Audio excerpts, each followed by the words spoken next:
General Hospital spoilers for Friday, May 9th tease that Tracy Quartermaine has never been an easy person to shake.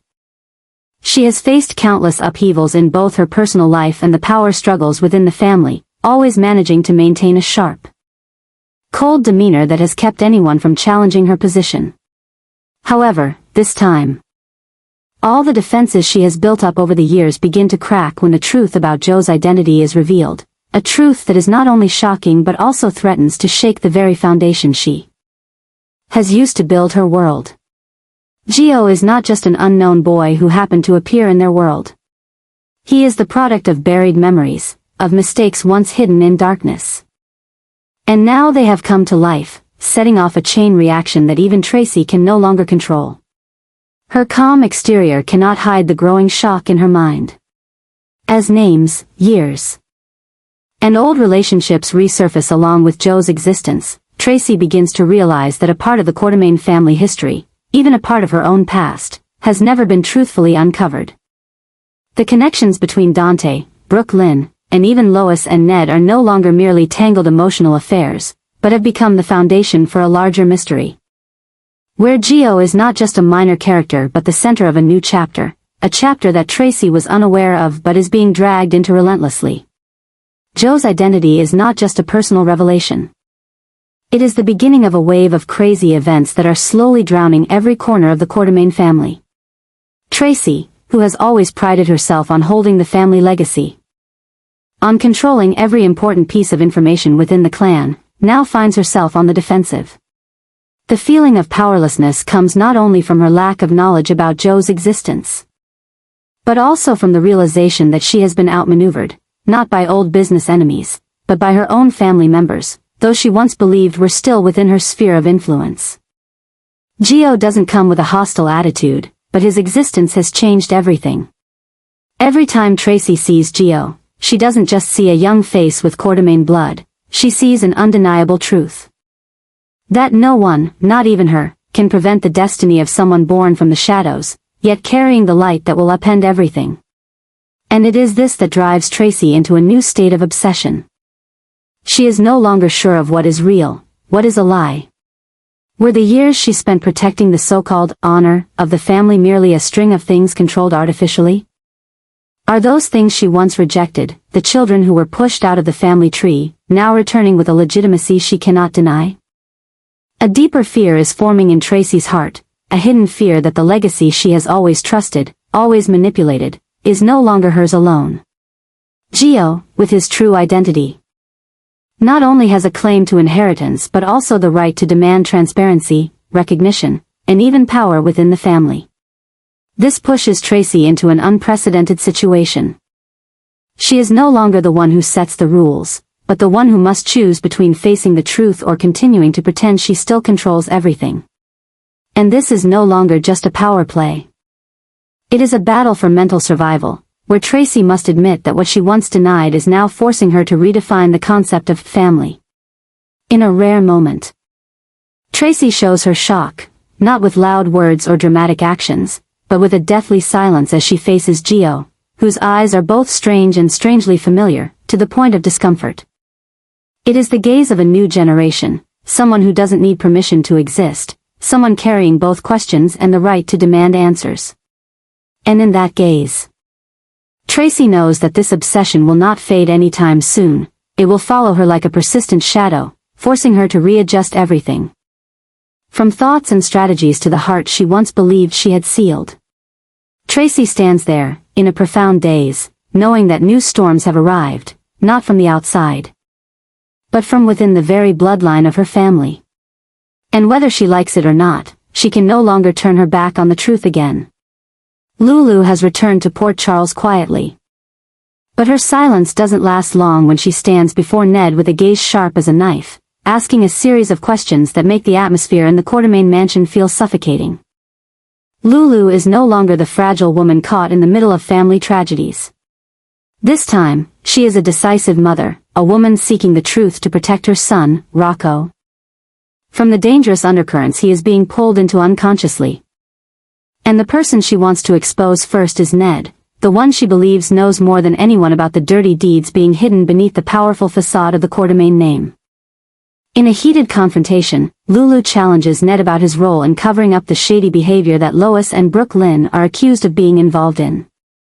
From the suspicious funds in the company's financial system to using Rocco's name to open investment accounts under a minor's name, everything begins to fit together into a frightening picture. Lulu has been quietly watching for weeks before it all blew up. She couldn't believe that Ned, who once symbolized the balance between family duty and business ethics, was the one indirectly pushing her son into the whirlpool of a systemic fraud scheme. This new shift, where Lulu is no longer standing on the sidelines but actively diving into the storm, is exposing one of the biggest obsessions within the Quartermaine family. The truth cannot be controlled forever. Ned, though trying to remain calm, can't hide his unease as Lulu presents the evidence. He knows that the connection between Lois and Brooke Lynn, the women he has always loved and protected, might now be the cause of the family's reputation and future crumbling.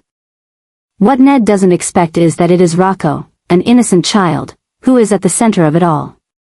What makes this story so crazy is that Lulu is not just searching for the truth. She is fighting to regain control before everything is beyond her reach. The fraudulent behaviors related to investments, hidden under the names, scholarship funds, asset trust plans, and even the minor stock investment sponsorships, show that Brooke Lynn and Lois weren't just involved in petty financial schemes. They had exploited their positions in the company, using Rocco's name, and now, Lulu is not just angry. She is terrified. Lulu's obsession escalates when she realizes that if she doesn't intervene in time, Rocco will not only get caught up in an economic scandal but could also become the leverage for other forces in the family to manipulate and bargain for power. The boy may be forced to inherit a portion of the wealth tainted by crime and manipulation. She sees a future where her son grows up not with the pride of the Falconeri or Spencer name, but with the burden of a family corrupted by greed and lies. Ned, backed into a corner, tries to reassure Lulu, but there are no words strong enough to erase the fury and fear deep in her eyes. This is no longer just a personal matter. It is a fight to protect the soul of a child, and Lulu has decided she will fight to the end, whether her opponent is Ned, Brooke Lynn, or even Lois, who once was an ally but has now become a symbol of betrayal. A new madness is taking shape at the heart of the Quartermaine family, and this time, Lulu is the one to ignite it. Not for revenge, but to save her son from a world where moral lines have been completely erased by the numbers in bank accounts. And once Lulu steps into this fight, no secret will be buried any longer. Sidwell, a mysterious and calculating new character, unexpectedly enters Drew's life with an offer that turns everything upside down. As Drew struggles to maintain his power and the fragile balance between his work, family, and dark past, Sidwell emerges as an underground force, bringing with him what seems like a life-changing opportunity but is, in fact, a trap designed to choke the soul of its recipient. This proposal is not only about money. It is also an invitation for Drew to return to the dark path he once swore never to tread again. Sidwell presents a plan to expand financial influence through a series of seemingly legitimate and enticing virtual technology investments, which, underneath, conceal an international money laundering network and insider trading. He promises to help Drew regain his dominance in the market and to crush rivals, including figures like Valentine and Sonny, who may be silently threatening Drew's power. But the frightening part is that in order to engage in this deal, Drew must betray his remaining moral principles, and possibly turn his back on those closest to him, including Carly and Willow. This story is not merely about a shady business proposal. Sidwell is not some random stranger. He was an underground partner in Drew's military past, holding secrets that had never been revealed. Memories buried beneath the humanitarian facade that Drew tried to build after escaping control. The offer this time is not just about money, it's about awakening old ghosts. Ruthless actions Drew once carried out under the guise of duty, now used by Sidwell as weapons to bind him.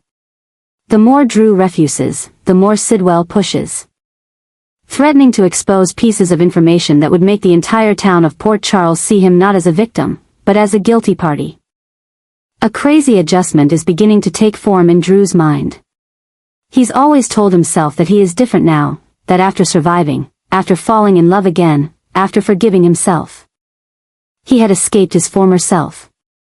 But Sidwell's appearance brings all the questions Drew had buried deep in his subconscious back to the surface. If the world turns its back, if enemies grow stronger, would he be willing to become a monster to protect what he loves?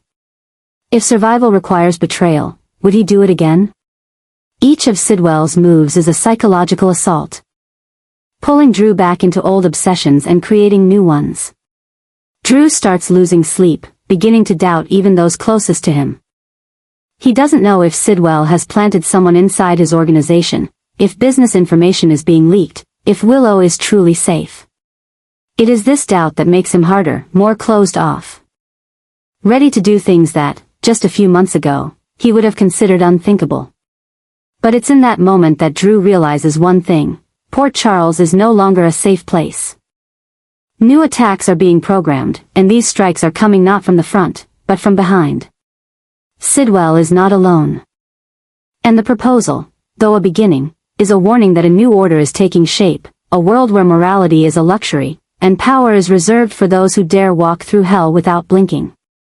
This story is not just about Drew. It is about an entire generation of victims now forced to become warriors. Once Drew accepts, or rejects, Sidwell's offer, the gates to true madness will open.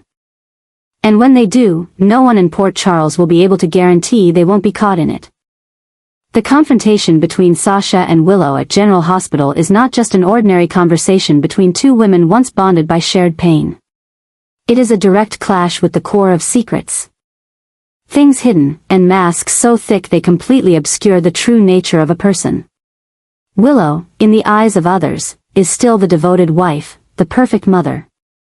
The thoughtful nurse, an image crafted to perfection with no cracks for anyone to doubt. But for Sasha, who has been through hell and back, someone who has learned to see through outward expressions. What Willow is showing is the clearest sign of a dangerous, sophisticated falseness.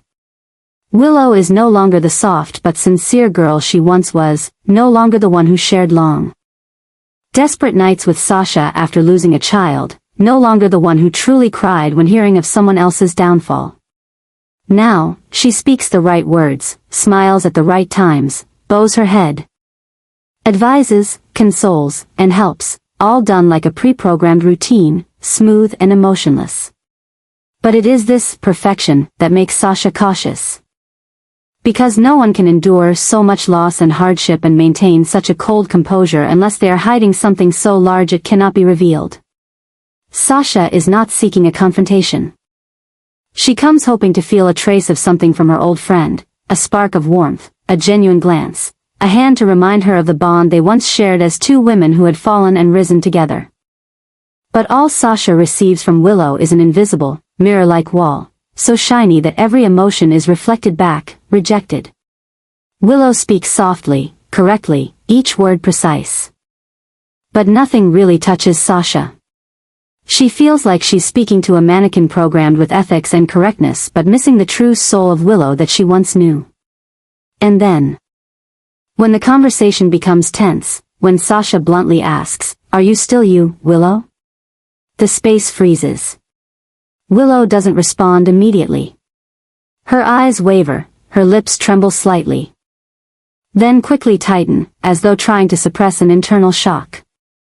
But it is the long silence that confirms for Sasha everything she suspected. Willow is hiding a big secret. Not just an inner turmoil, but something with consequences, something that could shake the entire family, the entire town of Port Charles, if exposed. And she is clinging to the illusion of stability as her only anchor preventing her from falling apart. Sasha leaves without saying another word, but inside her, a new storm is brewing. For now, she is no longer just a disappointed old friend. She is someone who has seen the fake fire burning inside a woman who appeared harmless. She understands that Willow is not only protecting herself. Perhaps she is shielding someone else, maybe Michael, maybe Nina, or worse, someone else completely manipulating her from behind the scenes.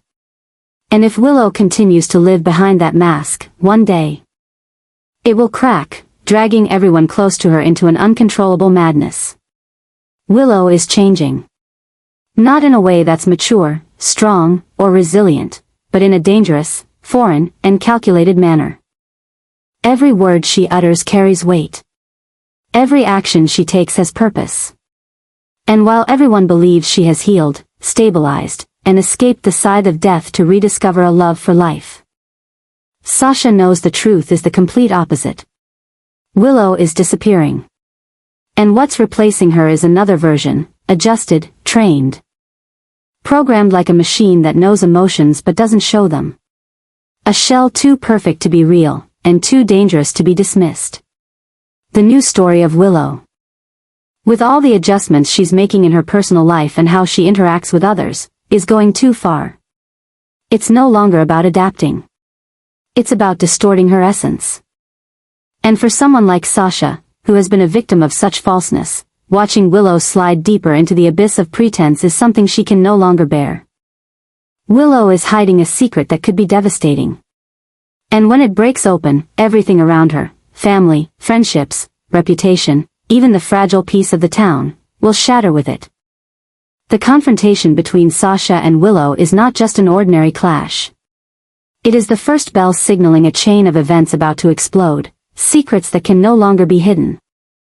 And a truth more terrifying than anyone could imagine, that Willow is no longer herself. And someone will have to be brave enough to expose it before it's too late. The meeting between Brooke Lynn, Chase, and Alexis was not just an ordinary conversation, it was a major turning point, opening a completely new chapter in their lives. Amid the recent turmoil that has rocked the Quartermaine family and forced them to confront numerous personal and emotional challenges, Brooke Lynn and Chase have reached a decision with long-lasting consequences. They want to adopt a child. This decision stems not only from their love for each other but also from their shared pain. Their desire to become parents and their wish to create a family that holds true meaning, separate from the shadows of the past.